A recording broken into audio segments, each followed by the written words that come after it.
Dr. O'Callaghan, over the next decade, there's a number of commemorations that will be occurring. Which do you think are the most important that will be commemorated? Well, Paul, there's a powerful public memory of political violence in Ireland and revolutionary violence, and most of the focus seems set to be on events and issues pertaining to the national question.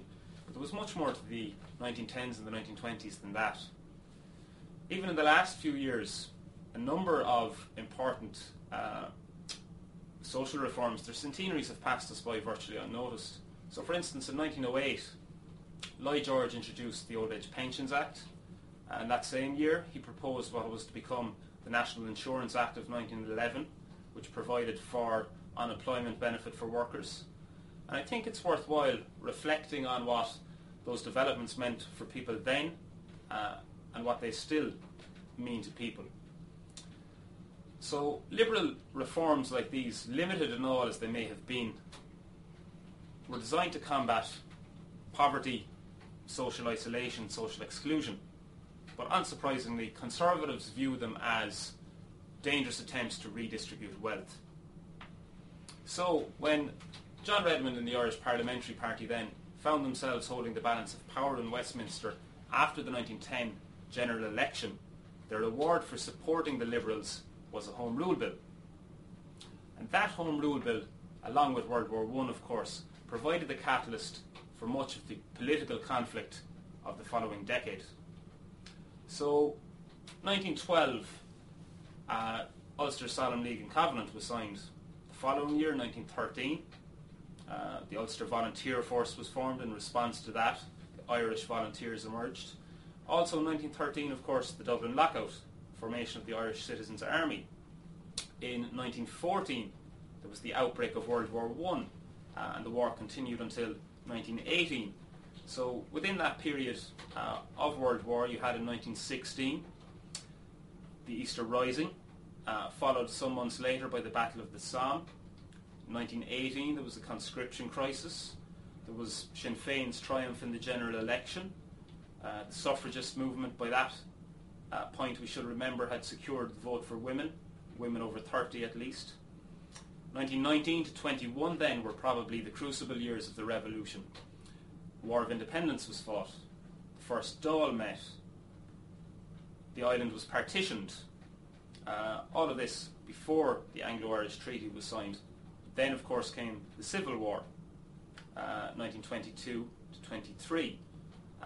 And by that time, 1923 and the end of the Civil War, there was still much that was left undecided and unresolved.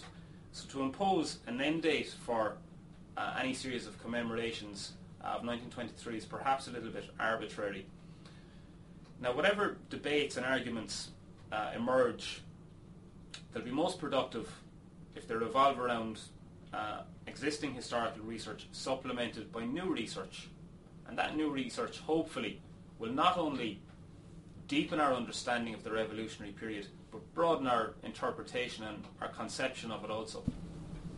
Given that there might be controversy over what is to be commemorated, how do you think these should be conducted?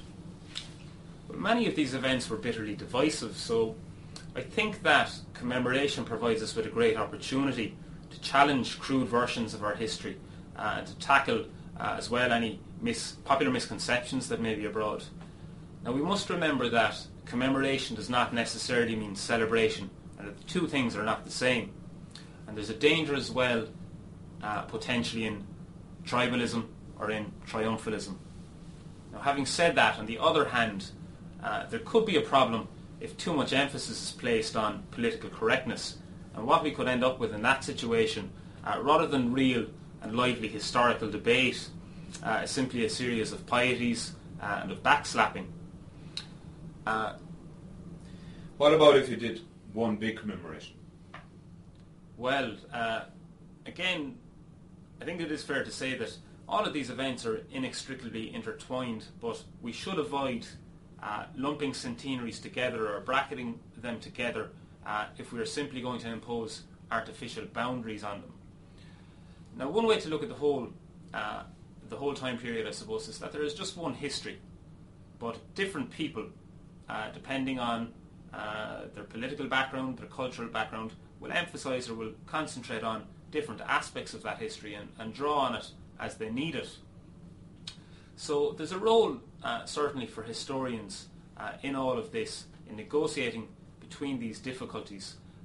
There's a role for official, state-sponsored commemorative events, as there will be a role for history led by interested parties outside of the government or outside of the universities.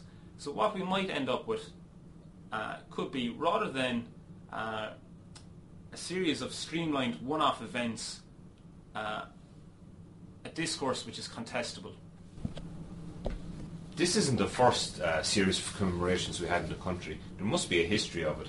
Oh, absolutely, Paul. I think 1916 is probably the best example in this regard, and the most instructive for our purposes. And it's always been somewhat challenging for anyone involved in commemoration and somewhat awkward. There are many questions that have to be answered about 1916. Who benefited from it? Who inherited its legacy? What did it represent? Who did it represent?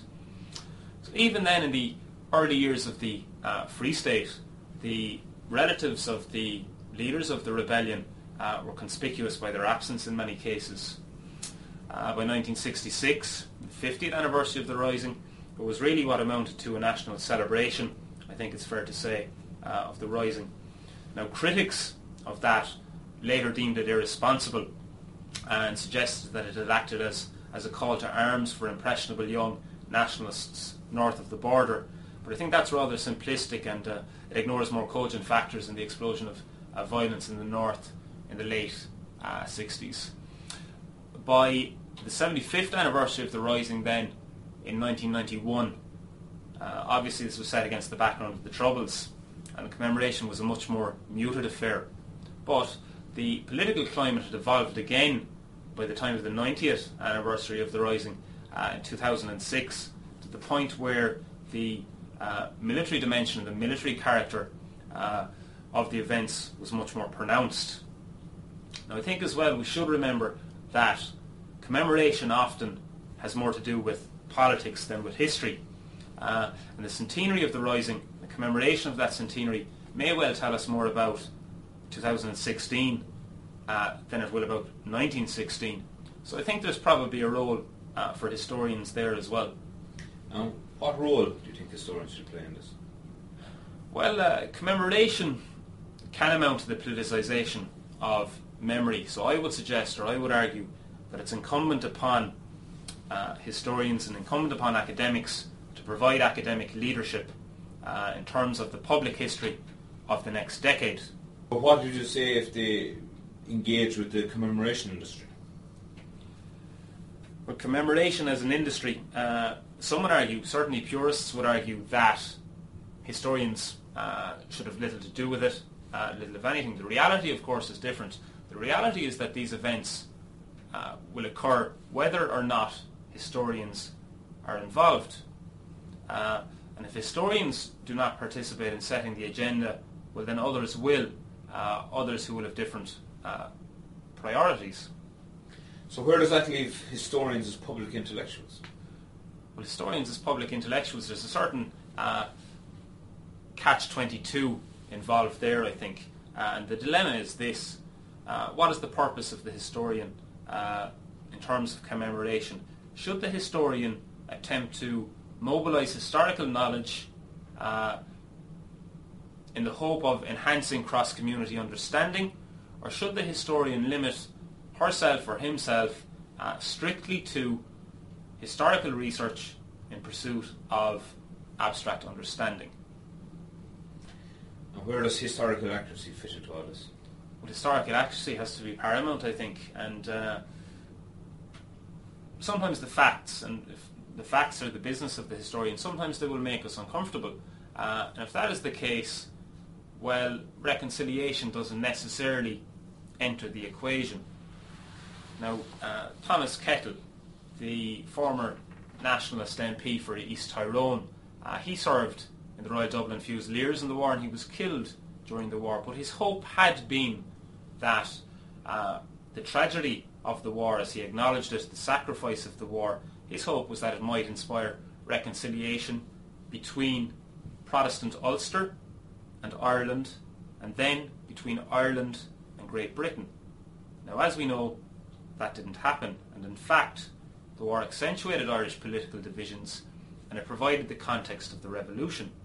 So, without the First World War, the Revolution might not have happened at all. It certainly would not have taken the form and the shape that it did.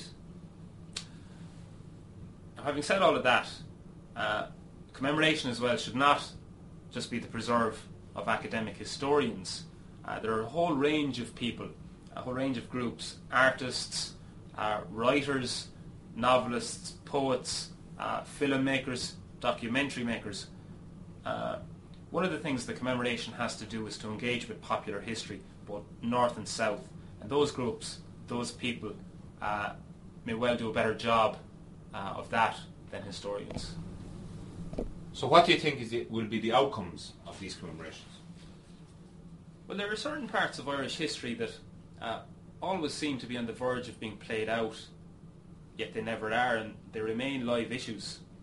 But that's the nature of history, I suppose. And it might be too much to expect, or too much to hope even, that anything will be definitively resolved over the next decade. As of yet, it's not even clear whether the Moore Street GPO battlefield from the 1916 Rising will survive, or whether it will be turned into a shopping centre. Now, ironically enough, the recession seems to be a friend of history in this instance, but it might be fair to say that history doesn't have many other friends. And in some respects, history is a little bit like the canary in the coal mine. What is the bare minimum that it can survive on? In the junior cert curriculum, for instance, the place of history seems to be under threat. And it's important to acknowledge that the relationship that people have with history and that people have with their past is very fragile, and it's malleable. So less history means less rounded citizens, and in that context then perhaps the best result, or the most tangible result that we might take from commemorations in the years to come is that there will be more history available to people, that it will be good history, but what constitutes good history is a question for another day perhaps. Thank you, John.